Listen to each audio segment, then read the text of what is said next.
Hi friends, எப்படி இருக்கீங்க? இன்றைக்கி வந்து நம்ம சொல்ல போகிற இன்ஃபர்மேஷன் ரொம்பவுமே பவர்ஃபுல்லானது. இன்றைக்கி என்ன நாள் அப்படிங்கிறது உங்களுக்கு நல்லா தெரியும். ஆடிப்பூரம்னு சொல்லுவாங்க.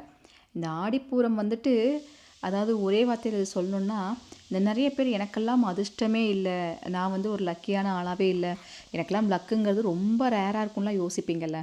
அந்த மாதிரி யோசிக்கிறவங்களுக்கு கூட இன்றைய நாள் ஒரு அதிர்ஷ்டமான நாளாக வந்து மாறும். அது முக்கியமான ஒரு விஷயம் இதில் இருக்குது. என்னங்க, நான் டீட்டெயிலாக சொல்லியிருக்கேன். கரெக்டாக இன்றைக்கி அதை ஃபாலோ பண்ணுங்கள். இன்றைக்கி எக்காரணம் கொண்டும் இந்த நாளை மிஸ் பண்ணிடாதீங்க. ஏன்னா ஆடிப்பூரம்ங்கிறது வருஷத்தில் ஒரு வாட்டி தான் வரும். அன்றைய நாள் நம்ம செய்ய வேண்டிய விஷயத்த கண்டிப்பாக செய்யுங்க. உங்களுக்கு லக்காக மாறுறதுக்கு நிறைய விஷயங்கள் இருக்குது. என்னங்கிறது பார்த்துடலாங்க. அதற்கு முன்னாடி இது நவமூலிகை ஆகத்துக்கான அப்டேட். வரப்போகிற பஞ்சமி எப்போனா 17ஆம் தேதி வருது. 16ஆம் தேதியோட பெயர்கள் கொடுக்குறக்கு டைமிங்ஸ் வந்து முடியுது. இன்னும் ஒரு 2 டேஸ் தான். வர ஞாயிற்றுக்கிழமையோட நீங்கள் பெயர்கள் கொடுக்குறக்கு டைமிங்ஸ் வந்து முடியுது. சரிங்களா? அதற்குள்ளே வர பெயர்கள் மட்டும் தான் நம்மளால் எடுக்க முடியும். நம்ம வீடியோ தொடர்ந்து இந்த 5 இயர்ஸாக பார்த்துட்ருக்கிறவங்களுக்கு நல்லாவே தெரியும் நவமூலிகைனா என்ன, இதுக்கு எப்படி பேர் கொடுக்கணும், இதுக்கு என்ன மாதிரி ப்ரொசீஜர், இது எல்லாமே நல்லா தெரியும். சப்போஸ் இந்த வீடியோ நீங்கள் புதுசாக பார்க்குறீங்க, உங்களுக்கு இதை பற்றிலாம் எதுவுமே தெரில, நானும் இதை பற்றி தெரிஞ்சுக்கணும்னு நினச்சிங்கன்னா, இந்த வீடியோலேயே வாட்ஸ்அப் நம்பர் இருக்குங்க. அந்த நம்பரில் நவமூலிகை அப்படிங்கிறத டைப் பண்ணி அனுப்பிவிட்டாலே போதும். இதை பற்றின தெளிவான இன்ஃபர்மேஷன் என்னங்கிறது தெரிஞ்சுக்கலாம். ஃபஸ்ட்டு இது என்ன ஏதுங்கிறது தெரிஞ்சுக்கோங்க, புரிஞ்சுக்கோங்க. தேவைப்படும் பட்சத்தில் உங்கள் பெயர்கள் வேணாலும் நீங்கள் கொடுக்கலாம். பேர் கொடுக்குறவங்க கண்டிப்பாக ஊர் பேர் போட்டு அனுப்புங்க. பேமெண்ட் பண்ண முடியல, சர்வர் இஷ்யூஸ் சில பேர்த்துக்கு வருதுன்னா இன்ஃபர்மேஷன் சொல்லுங்கள், நான் வேறு நம்பர் உங்களுக்கு நான் தரேன். சரிங்களா? இன்றைக்கி ஒரு சிஸ்டர் அவங்க சக்ஸஸ் ஸ்டோரியை ரொம்ப சந்தோஷமாக சொல்லியிருக்காங்க. என்ன சொல்கிறாங்க அப்படிங்கிறத கேட்டுட்டு நம்ம விஷயத்துக்குள்ளே போயிடலாங்க. தெரிஞ்சு ஷீலா பேசுகிறேங்க்கா. நான் லோன் கிடைக்கிறதுக்காக உங்களுக்கு நவமூலிகையாகத்துக்கு 2 வாட்டி பெயர் கொடுத்துருக்கேன்க்கா. இப்போ எனக்கு லோன் வந்து இப்போது நேற்று தான் கொடுத்தாங்க, டிடி கொடுத்துருக்காங்க. போய் பர்ச்சேஸ் பண்ணிட்டு வந்திருக்கோம். ரொம்ப சந்தோஷமாக இருக்குக்கா. எப்போ உங்கள் சேனல் நான் பார்த்தனோ அன்னிலேருந்தே நான் இன்னி வரைக்கும் கொஞ்சம் கஷ்டப்பட்டு இருந்தாலும் இன்றைக்கி லோன் கிடச்சி நான் ரொம்ப சந்தோஷத்தில் இருக்கேன்க்கா. இதுக்கு காரணம் அந்த வராகி அம்மா தான். எவ்வளோ பிரச்சனைகள்லேருந்து நான் சாலாகி இன்றைக்கி லோன் வாங்கி இன்றைக்கி நான் கடன் அடைக்கிறேன்னு நினைக்கும் போது ரொம்ப சந்தோஷமாக இருக்குது.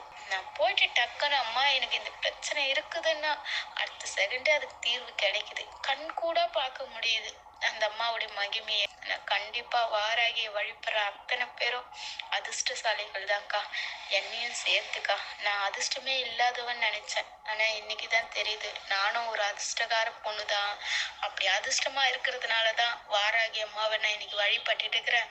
அந்த அம்மாவில் நான் நல்லா இருக்கிறேன்றது கண் கூட பார்க்குறேன்க்கா. அந்த அம்மாவுக்கும் ரொம்ப நன்றி, உங்களுக்கும் ரொம்ப நன்றி. நீங்கள் பண்ணுற இந்த சேவை எல்லாருக்கும் போய் சேர்ந்து எல்லாரும் நல்லா இருக்கணும்க்கா. தேங்க்ஸ்க்கா.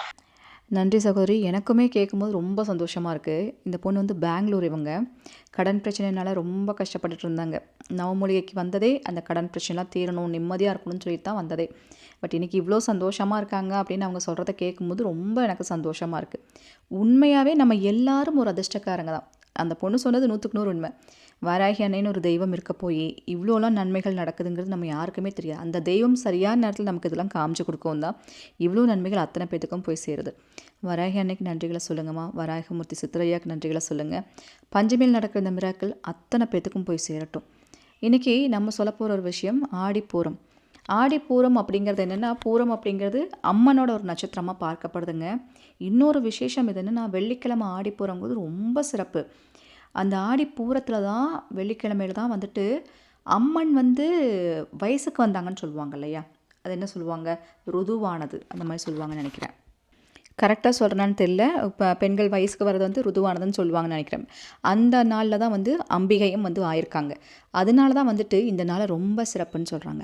அப்போ இந்த நாளில் நம்ம என்ன செய்யணும்னா, இந்த குழந்தை வரம் இல்லாதவங்க, கல்யாணம் ஆகாதவங்க, நீண்ட நாட்களாக ரொம்ப வயசாக இருக்கும், வயசுக்கு வராத பொண்ணுங்கள்லாம் இருக்காங்கன்னா அவங்க கூட நானும் நல்லா இருக்கணும், எனக்கும் குழந்தை பாக்கியம் கிடைக்கணும், சீக்கிரம் திருமண பாக்கியம் கிடைக்கணும், சீக்கிரம் பெரிய பொண்ணாகணும்னு நினச்சி நம்ம வேண்டும் போது அது அப்படியே பழிக்குமா.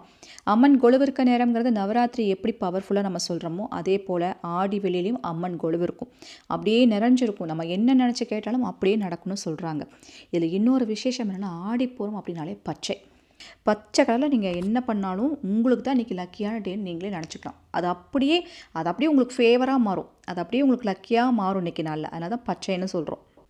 இன்றைக்கி நாளில் நம்ம என்ன செஞ்சால் இந்த லக்கெல்லாம் நமக்கு அப்படியே கண்டிப்பாக கிடைக்கும் அப்படின்னா, நீங்கள் கோவிலுக்கு பச்சை பால் வாங்கி கொடுங்க. பசும்பால் இல்லை பேக்கெட் பால் வாங்கி கொடுத்து அம்மனை குளிர்விக்கிறது ரொம்ப நல்லது.